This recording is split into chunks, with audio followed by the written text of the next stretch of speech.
guys! Welcome back to our channel. So guys, for today's video, gagawa po ako ng isang reaction video from a Feel American na singer na nag-viral po. I think I heard him once, yung unang araw na nag-viral siya, and hindi ko siya masyadong narinig ng buo. And actually guys, laman siya ng buo ng laman siya ng lahat ng social media, YouTube, Facebook, and even sa TikTok guys, makikita natin at naririnig natin yung kanta niya. Sobrang viral siya guys, and I want to make a reaction video about sa ginawa niyang kanta. So come on guys, samahan niyo akong panoorin to.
Ang galing niya.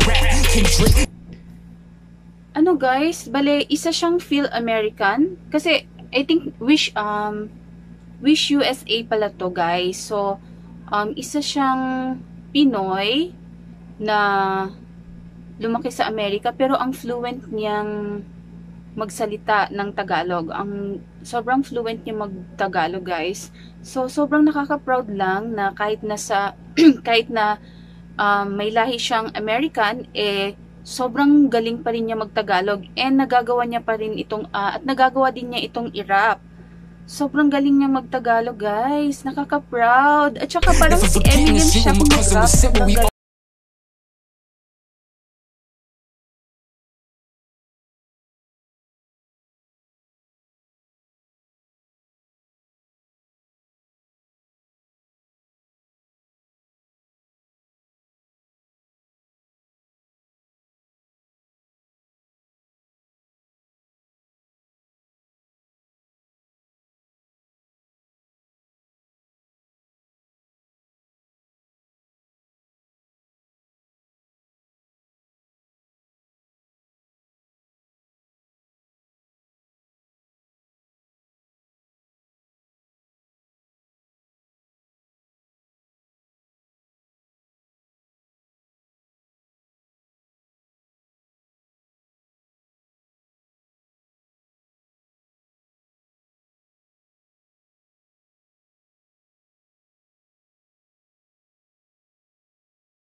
galing. My God, guys. Ang galing niya. Sobra.